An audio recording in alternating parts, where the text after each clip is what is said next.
Bonjour et bienvenue à toutes et à tous dans Multijoueur, votre rendez-vous jeux vidéo sur Tech Co. C'est l'heure de la rentrée, c'est l'heure de la reprise de l'émission et on a un chouette programme parce qu'évidemment, nous, on a déjà repris avant l'émission, on était tous à la Gamescom. Et pour en parler avec moi, le retour de Cassim. Comment ça va, Cassim ? Ça va, écoute, je me remets de mes émotions allemandes, tranquillement. C'est le marqueur de la rentrée, un peu le salon de la Gamescom à Cologne. Voilà, journaliste chez Frandroid, qui a erré lui aussi dans les allées avec une nouvelle tête dans l'émission, Sylvain Pastet d'Origami. Comment ça va, Sylvain ? Bonjour, très bien, pareil, j'essaie de me remettre un peu de cette Gamescom, c'était dense. Écoute, on est ravis de t'avoir, voilà. Merci. De l'équipe d'Origami, podcast, émission à gogo, stream et tout. C'est ça. Plein de choses à raconter, vous avez plein de contenu vous aussi parce que vous y étiez. On a fait le plein de vidéos, effectivement. Donc ça sera à revoir sur Origami. Vous reprenez la semaine prochaine. On reprend dans 2 semaines. Dans 2 semaines, ça traîne un peu. Avec l'hebdo. Ouais. Bon voilà, donc on l'a avec nous pour parler de la Gamescom, mais pas seulement. On va commencer avec l'actu à chaud parce qu'il y a aussi une autre très grosse actu.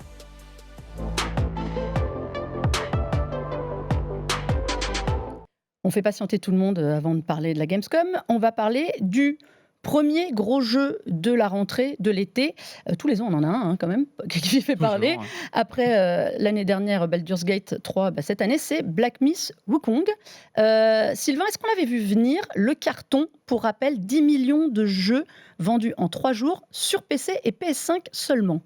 À ce point-là, je pense pas. Black Myth Wukong, c'est un jeu chinois qui a l'air très beau depuis très longtemps, depuis qu'on le voit. Mais je pense qu'on pouvait pas imaginer des chiffres aussi fous. Et je pense que le vrai marqueur là-dedans, c'est que c'est un jeu qui a réussi à susciter l'intérêt en fait d'un public chinois qui jusque-là était peut-être pas aussi versé vers les jeux premium, on va dire.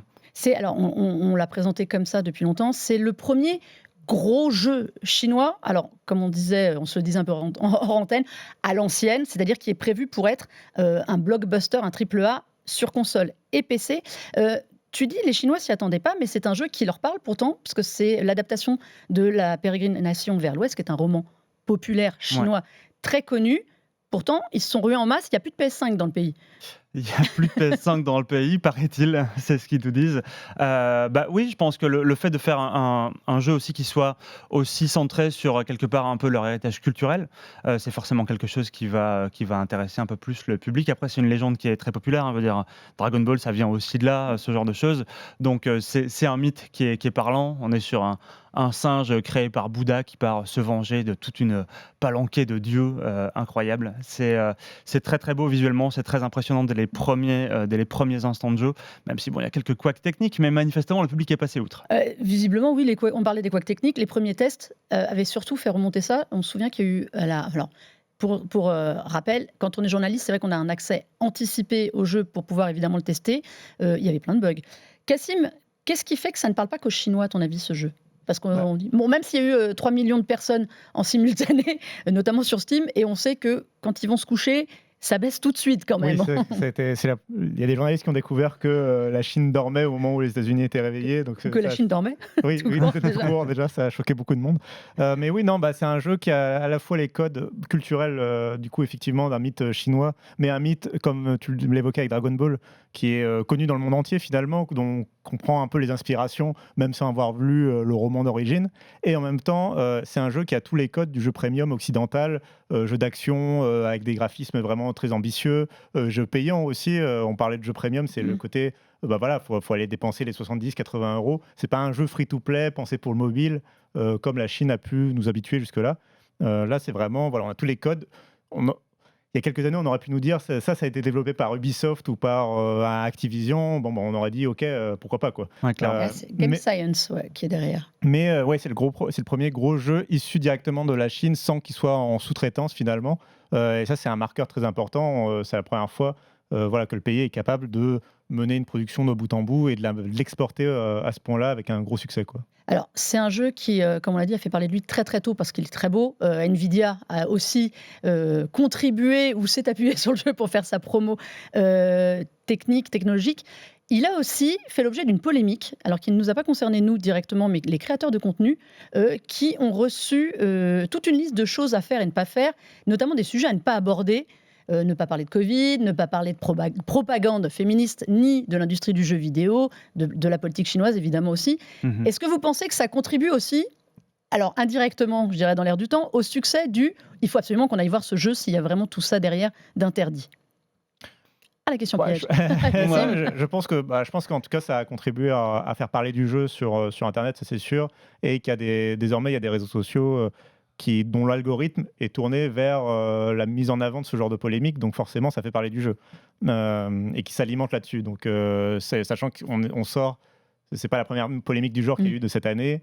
Aux États-Unis, il y a une élection présidentielle, donc ils sont en plein dans des débats politiques, notamment sur des questions culturelles, notamment sur des questions de propagande féministe. Je remets les guillemets. Donc, du coup, tout ça est un peu alimenté, et je pense que ça a participé quelque part au succès, notamment chez un certain public américain, un succès du jeu. Après, c'est important aussi, effectivement, de le souligner. Il n'empêche que la polémique aussi, je pense, était d'une certaine façon justifiée, parce que c'est important, je pense, pour les créateurs de contenu et les journalistes, de souligner quand il y a ce genre de conditions qui ne sont pas normales, justement, qui ne sont pas habituelles en tout cas. Qui ne sont pas habituelles. Voilà, qui sont mis en avant, surtout. Et qui ne concernaient que les créateurs de contenu. Oui, c'est ça. Oui. C'est paradoxal. C'est-à-dire que plein d'autres gens ont reçu le jeu aussi et n'ont peut-être pas été contraints de respecter ce genre de contraintes, justement. Mais ouais, c'est curieux, en fait, d'avoir ce genre de polémique, parce que généralement, ce qu'on a, ça va être plutôt ne montrez pas tel ou tel niveau pour garder se préserver d'éventuels spoilers, ou de garder les plot twists un peu. Alors, on pouvait tout raconter, visiblement, il n'y avait pas de problème. On peut tout raconter sur le jeu, il fallait juste pas parler d'autre chose que du jeu. Qui n'avait rien à voir avec le jeu, parce qu'il faut quand même se rappeler que niveau temporalité, c'est un jeu qui se passe au 6e, 7e siècle, pas du tout aujourd'hui, donc les sujets politiques d'actualité ne les concernent pas. Enfin, en gros, il y avait plus de choses à ne pas faire, et je ne sais même pas si ce serait venu à l'esprit de 90% des gens. Je vois pas pourquoi un créateur de contenu qui joue à Black With Kong aurait voulu parler de la place des femmes ou le Covid. Je pense que c'est des warnings d'éviter de faire le buzz en disant ce pays du Covid ou des choses comme ça. Ou alors c'est un coup marketing extrêmement bien ficelé. Ah ouais, là c'est fort. Donc voilà, Black Myth Wukong qui est disponible sur PC, PS5, pas sur Xbox. Ça c'est un autre débat parce qu'il n'a pas passé apparemment les 2 phases de debug. Donc tout à fait. les joueurs au niveau de la Xbox Series S apparemment. Voilà, problème c'est vrai qu'il ne tourne pas, il n'est pas assez puissant. Elle n'est pas assez puissante, surprise. Donc voilà, écoutez, à essayer. Cassim et moi, on l'a pas fait. Sylvain un petit peu. Le début. Incroyable. Donc voilà, incroyable. Donc il faut y aller, vous ferez votre avis. Messieurs, on va parler du gros morceau. La Gamescom, le salon européen du jeu vidéo de Cologne, où nous avons parcouru des kilomètres et des kilomètres dans les allées. Et tout ça a commencé le mardi soir par la traditionnelle Opening Night Live, la conférence d'ouverture du salon, animée par l'incontournable Geoff Keighley, qui est là partout, j'ai l'impression de prononcer son nom à peu près 57 fois par an. Il est devenu incontournable, mais c'était vraiment la première conférence qu'il présentait, animait d'ampleur. Qu'est-ce qu'on retient de ces 2 heures, plus, de la conférence? Le jeu qui t'a le plus... le premier jeu qui te vient en tête, Sylvain? Le premier jeu qui me vient en tête, c'était l'ouverture, c'était Borderlands 4, vraiment jeu qui normalement a une bonne réputation, une série qui a plutôt bonne réputation, qui était censée surfer un peu sur les succès sur les écrans en ce moment du film Borderlands, mais qui n'a pas eu un accueil critique excellent. Donc le jeu, gentiment dit. Tout d'un coup, oui, le sens de l'euphémisme toujours. Donc tout d'un coup, le jeu faisait un peu triste mine. C'est vraiment l'impression de vouloir ouvrir ça en fanfare. Et puis en fait, t'as un petit pistolet à bouchon qui fait poum. Ah ouais. C'était un peu. Il n'y avait pas les confettis. Non, pas les confettis. Les confettis sont restés coincés. Ah mince. Ouais. Ça c'est vrai. Alors c'est vrai qu'on n'a pas compris grand chose. On n'a pas. On sait que c'est Borderlands. Oui, c'est ça. On sait que c'est Borderlands. Ils ont présenté sans humour, alors que c'est normalement quelque chose de très versé vers l'humour. Enfin, il y a une volonté de vouloir un peu présenter quelque chose de sérieux quand c'était une série qui s'est jamais vraiment vautrée dans ça, quoi. Et puis c'est pas du tout sa marque de fabrique. Non, Borderlands, si on retire un peu son humour, son côté gentiment trash, c'est pas Borderlands, bon sang. Donc là, il y a que des échecs critiques du côté de la licence Borderlands en ce moment. C'est pas la fête. Et pour ouvrir une conférence, c'était un peu faible. On est d'accord, c'était un petit peu faible. Je vais partir à l'autre bout. Parce que Touquet, ça a été un peu... Autant Capcom avait été très très présent au mois de juin, autant Touquet, c'était un peu la fête. Ouverture, fermeture, Cassim, Mafia. Fermeture, oui, tout à fait, avec Mafia. Parce Mafia. que je pensais à un autre jeu de Touquet, parce que Ah bah, tu au disais qu'il milieu. était omniprésent. Oui, c'était mais je fais l'entrée et la fermeture, on va à Mais l'autre oui, parce que... Mafia qui revient avec un préquel. Alors, c'est l'astuce toujours pratique quand une série a eu des succès, mais les gens ne savent pas forcément par quel bout commencer cette série. Tu fais un épisode préquel, comme ça tu peux ramener tout le monde. The les Old gens qui ont Country. eu Tu peux faire surtout des remakes et des remasters derrière à gogo. Tout à fait. Ça aide. Donc un nouvel épisode de la franchise Mafia qui, pour le rappel, est à mi-chemin entre une adaptation de la culture Le Parrain du cinéma en jeu vidéo et en même temps une sorte de mi-chemin avec du GTA, Un petit GTA, Très en GTA monde like. ouvert, de l'action en monde ouvert, mais dans une ambiance vraiment beaucoup plus famille italienne, quoi. Je ne voudrais pas faire l'accent, mais... C'était pas loin.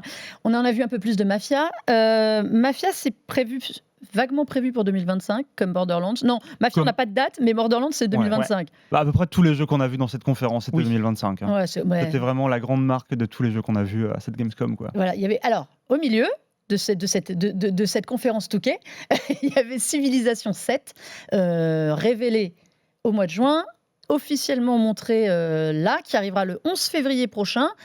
Cassim, on a joué à Civilization. Oui, on était dans la même pièce, on a joué ensemble. On a fait les mêmes choix, je crois. Oui, nouvel épisode de la série Civilization. Série vraiment... faut le dire, la Gamescom, c'est aussi un salon du PC, et Civilization, c'est une des franchises historiques du PC. Et donc, nouvel épisode très attendu, où on prend le contrôle, comme son nom l'indique, d'une civilisation qu'on va faire traverser de l'Antiquité jusqu'à l'ère plus que moderne, puisqu'on va vraiment partir dans l'espace. Dans le futur, bien sûr. Créer des robots, etc.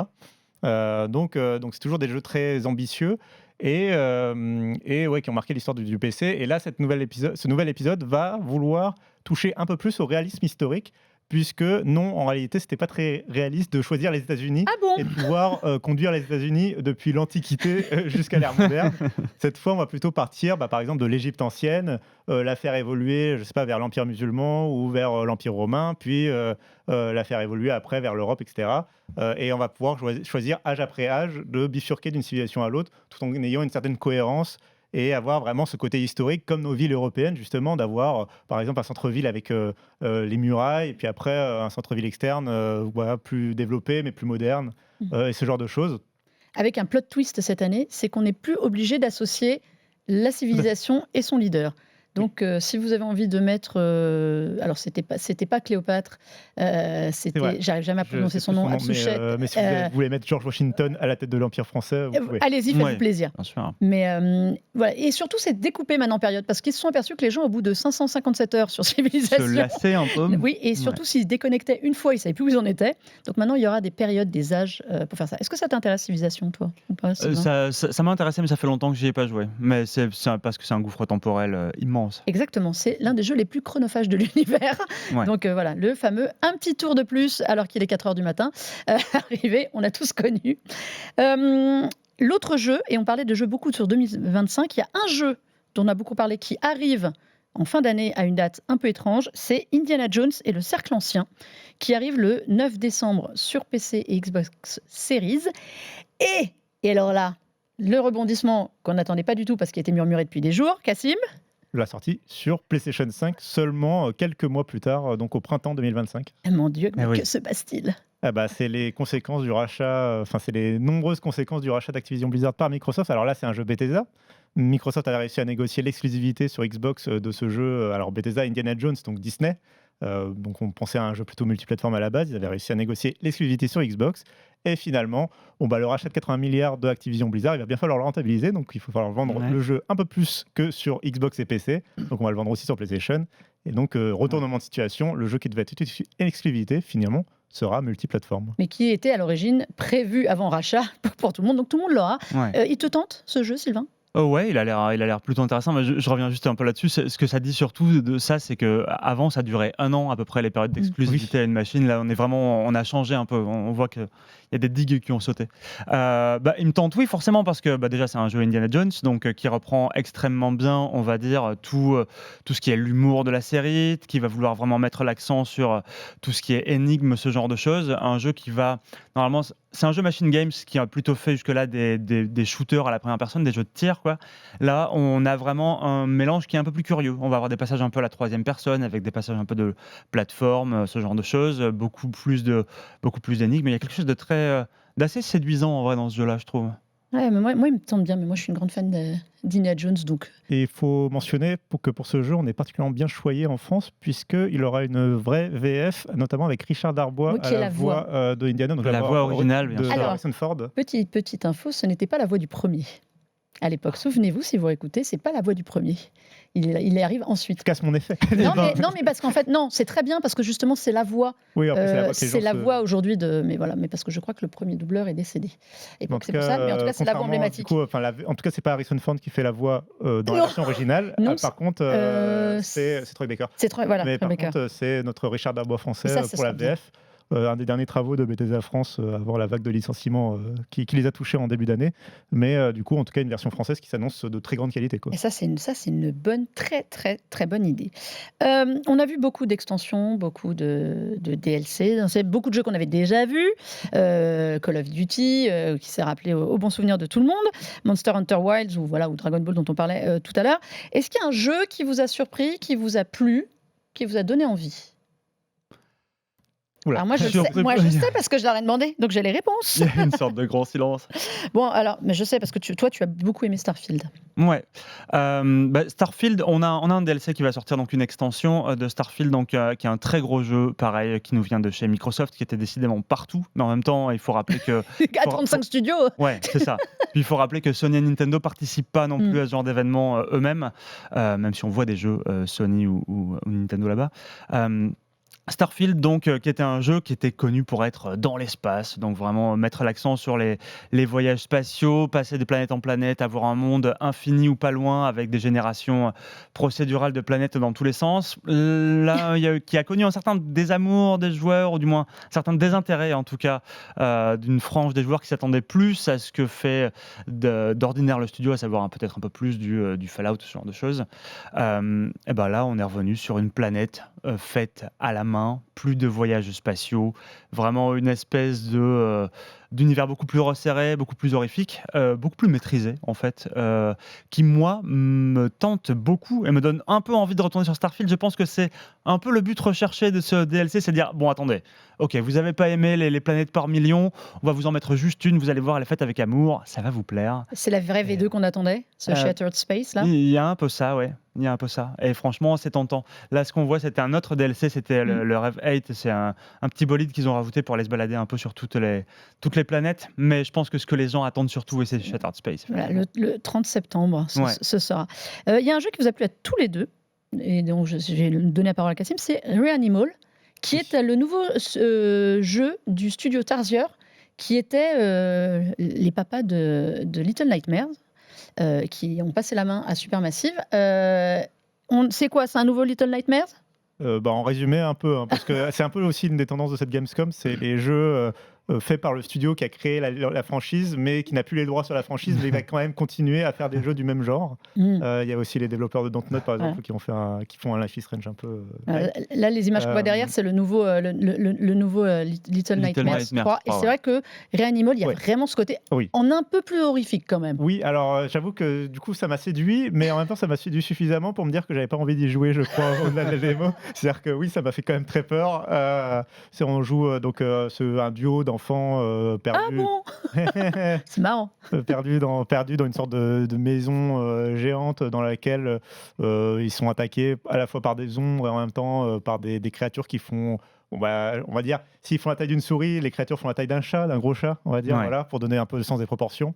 Et on va devoir justement se planquer. On va pas du tout être dans une situation de combat à la Resident Evil ou à la Silent Hill. Là, on va être dans une situation où il va falloir tout le temps se cacher, échapper à la vigilance du chat en question, pour regarder dans la métaphore, et donc se planquer dans des placards, se cacher dans des alcôves, devoir faire le moins de bruit possible, jouer avec les effets de lumière aussi, donc de temps en temps avoir une lanterne pour nous éclairer, pour savoir où on va, mais de temps en temps l'éteindre pour pas se faire repérer justement, et tout ça avec bien sûr de la tension, de la mise en scène pour pour nous faire bien peur. C'est très mauvais pour le cœur, ce Oui, jeu, hein. La démo était vraiment c'est- effrayante. c'est le genre de jeu, ouais, c'est ça, c'est le Little Nightmares plus quoi.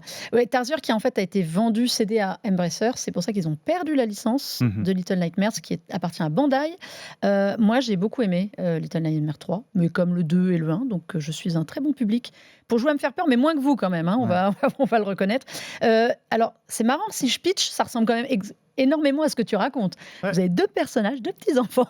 Bon, on dirait des Qui est- demi-frères finalement. Ouais, c'est ça, Ouais. mais je pense qu'il y a de la cousinade pas loin. Mais voilà, dans Little Nightmares, très bien, qui arrive avec un mode coop, en plus du mode solo, ça c'est sa grande. Alors qui est un coop en ligne, mais j'aime bien la possibilité de pouvoir inviter quelqu'un qui n'a pas le jeu. D'accord. Et ça, c'est je bien. pense que C'est une bonne idée, ça, c'est une très bonne idée. Moi, j'avais bien aimé. Mine de rien, il n'y avait pas que la conférence, il y avait aussi des balades sur place pour user ses pieds. Parmi les dizaines et dizaines de jeux que vous avez vus, combien vous avez vu de jeux à peu près, chacun? Une petite vingtaine, on va dire. Auquel on a vraiment joué, ouais, une vingtaine à peu près. Moi, j'ai demandé la liste, et alors, il y en avait beaucoup, beaucoup. Euh, alors, Sylvain, toi, tu as vu Phantom Blade Zero, qui est un jeu qu'on attend. Ouais. Je veux bien que tu nous expliques, parce que c'est un jeu qui me laisse perplexe. Bah alors, on va reprendre le début de l'émission presque. Phantom Blade Zero, c'est encore un jeu chinois. C'est encore un jeu chinois à gros budget qui va arriver sur PlayStation 5 l'an prochain. On est sur un jeu action, donc vraiment jeu d'action qui se joue à la troisième personne et qui va beaucoup miser sur les combos, ce genre de choses. On est quelque part un peu entre Sekiro pour les systèmes de parade et tout, donc de chez From Software, et peut-être un peu de Devil May Cry, parce que c'est quand même quelque chose de très nerveux et finalement de pas si punitif que ce qu'on a l'habitude de voir en ce moment avec Dark Souls ou Elden Ring ou ce genre de choses. Et ça bouge très bien. On n'a pas vu grand-chose du jeu pendant cette démo sur la Gamescom. Tout ce qu'on a pu voir, en fait, c'était le système de combat. Donc, je ne sais pas quelle est la progression du jeu, ce genre de choses, mais le système de combat était vraiment... c'est une franche réussite. Ça suffit juste de montrer les combats pour te dire, ok, ce jeu, j'ai vraiment envie d'y jouer. Ça bouge extrêmement bien, ça a l'air très riche. On peut avoir plusieurs armes de poing, plusieurs armes à distance, ce genre de choses. Et encore une fois, très grosse production. Et puis, c'est beau, quoi. Alors, est-ce que moi j'avais l'impression en voyant les premiers trailers de voir beaucoup de choses que j'avais déjà vues. C'est vraiment le combat, l'élément différenciant? J'ai l'impression que c'est là-dessus qu'ils misent, en tout cas. C'est là-dessus qu'ils misent. Et on n'a pas vu toutes les subtilités en dehors du combat, donc je ne pourrais pas te répondre avec certitude Ça, ouais. là-dessus. Ouais. Mais c'est vrai que j'avais l'impression que ça me laisse. J'attends de voir. Exclusivité PS5, Exclusivité PS5. c'est ça pour Ouais. 2025 encore, Ouais. histoire de. Bah oui. Voilà. Toujours. Cassim a vu beaucoup de jeux très intéressants, je vous le dis. On a vu beaucoup de choses, on a vu Two Point Museum, on s'en parlera peut-être, qui était très bien. Mais dans sa liste magnifique, il m'a sorti un jeu Ah, que je ne l'avais pas vu venir, qui s'appelle Date Everything. Cassim, comment Oui. fais-tu tes choix de jeux à aller voir? je fais mes choix. Le nom était rigolo. Je me suis dit, j'ai envie de voir ce que c'est. Et donc, Qu'est-ce que c'est que ce jeu? alors, Date Everything, c'est finalement le dernier jeu, le jeu final pour le long d'une certaine mode, notamment sur PC, qui est le jeu les dating sims. Donc, c'est des jeux, comme on le voit, de beaucoup de dialogues où on va dialoguer avec plein de personnages. Et il y a eu une tendance ces dernières années d'aller Des jeux de essayer faire romance, quoi. des jeux de romance, d'aller faire des jeux de romance avec toujours un twist un peu loufoque. Il y a quelques années, on pouvait faire un jeu de romance avec des pigeons. Il y a eu aussi le jeu de romance avec des armes. Cette fois, il y a le jeu de romance avec tout ce que vous trouverez dans une maison, puisque vous allez pouvoir vraiment romancer un lit, vous allez pouvoir romancer un canapé, une cheminée, qui en fait à chaque fois, une fois que vous les sélectionnez, vont évidemment devenir humains, enfin se matérialiser sous forme d'humain, avec lesquels vous allez pouvoir dialoguer. Et donc tout le twist du jeu, c'est donc comme son nom l'indique, Date Everything, c'est vraiment de vous proposer de sortir avec qui vous voulez et surtout ce que vous voulez finalement, puisque vous allez vraiment pouvoir regarder tout. La bande-annonce dévoile même que le jeu lui-même Peut se dater? peut se dater et tu peux personnifier les bulles de dialogue en personnage dans le jeu pour Date Everything. Donc c'est vraiment l'aboutissement de cette mode. Et bon, c'est ça aussi le jeu vidéo, c'est aussi des jeux un peu plus humoristiques qui tranche un peu avec les jeux d'action et les jeux d'horreur dont on a parlé juste avant. Je voudrais être à la réunion où il y a des mecs qui sont venus pitcher ce jeu et auquel on a dit ouais vas-y go, ça a l'air super. Non mais voilà, mais il y avait ça aussi à côté de tout le reste des jeux intelligents. Moi j'ai vu 2 jeux très vite, je vais faire Lost Records, Bloom and Rage qui est le nouveau jeu Dontnod fait par les équipes de Life is Strange, mais qui n'est pas le nouveau Life is Strange, qui est fait par Deck Nine. C'est vraiment la même vibe. On va être clair. Moi, j'ai beaucoup aimé. Ça démarre en 2022. C'est des personnages qui sont quadras et qui se souviennent de ce qui s'est passé à l'été 1995. C'est un groupe de 4 filles. Et visiblement, il s'est passé un truc qu'on ne va pas vous spoil. Même nous, on ne le sait pas en fait. Et c'est complètement souviens-toi l'été 95. Il y a vraiment, si vous avez aimé Life is Strange, les épisodes numérotés, je vais dire, ceux qui sont faits par Dontnod, il y a vraiment cet esprit. Sauf que là, au lieu d'avoir ou un appareil, un Polaroid comme dans le premier, on a un caméscope VHS à l'ancienne qui permet de filmer et de repérer des éléments et qui sert en fait de détecteur de choses et d'indices. J'aime bien cette écriture, j'aime bien cette idée de choses narratives. C'est encore un jeu à épisodes, puisqu'il s'appelle Tape 1 pour la première partie, qui sortira en février 2025, et Tape 2 pour l'autre. Il y a quelque chose de simple et frais. Est-ce que ça fait du bien, ça aussi, de temps en temps, d'avoir des jeux, genre Date Everything, pas que des gros jeux de baston. Je suis désolée, Sylvain. Ah non, pas que des gros jeux de baston. on en a eu pas mal, là, des petits jeux. Donc il y a ce Life is Strange aussi qui revient. Ça fait du bien, les petits jeux aussi, juste narratifs, pensés. On a besoin de tout. C'est important, et je pense que c'est aussi ce genre de jeu qui conquiert un nouveau public, qui a su trouver un nouveau public ces dernières années, quoi. Mais c'est et qui représente une belle place à la Gamescom d'ailleurs, surtout dans les stands indés, mais pas que. Data Briefing, il était chez Xbox par exemple. Donc, il était chez Xbox, Data Briefing. C'est vrai qu'il y avait un gros stand indé. Avec beaucoup de jeux, moi j'ai vu aussi gigantesque, mais vraiment de plus en plus, c'est assez impressionnant, ça prend quasiment un hall entier maintenant. Il double de taille tous les ans. Ça n'a aucun sens. Mais c'est clair. Et moi j'ai vu 30 Birds, qui est un petit jeu qui est édité par Arte. On oublie que Arte édite des jeux et il y a vraiment une façon de trouver très très bien, et qui est un petit jeu de puzzle games. C'est reposant, en fait c'est reposant, et je pense que ça fait du bien avant d'aller cartonner tout le monde.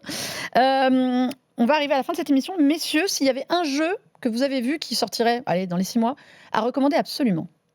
Ah bah, Two Point Museum, du coup, il sort dans les 6 mois, c'est bon, j'ai le droit. C'est bon, t'as le droit, ton Two Point Museum. Si vous avez fait Two Point Hospital et Two Point Campus, c'est la même chose, avec des dinosaures et des expéditions. Une autre façon de faire le fantasme de Indiana Jones, mais depuis la gestion d'un musée. Voilà, et c'est tout aussi fantasque que les autres. Et toi, Sylvain, il y a un jeu qui t'a marqué, autre à recommander ? que j'ai envie de voir. Il y en a beaucoup.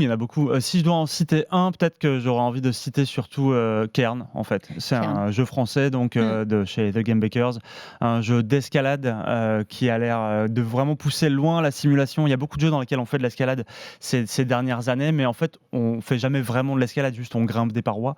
Là, il y a vraiment un côté très simulation que je trouve très très beau, et surtout ils allient ça avec de la poésie, de la technique. Enfin, c'est très très bien. C'est une très bien proposition. On en avait parlé quand il avait été présenté au mois de juin dans l'émission. On avait eu justement les créateurs de The Game Bakers, et c'est vrai que ça n'a rien à voir avec Jussante. Rien. C'est juste, à part de l'escalade. Là, c'est un simulateur, quoi. Et là, c'est un vrai simulateur. J'ai adoré Jussante, c'est une autre proposition.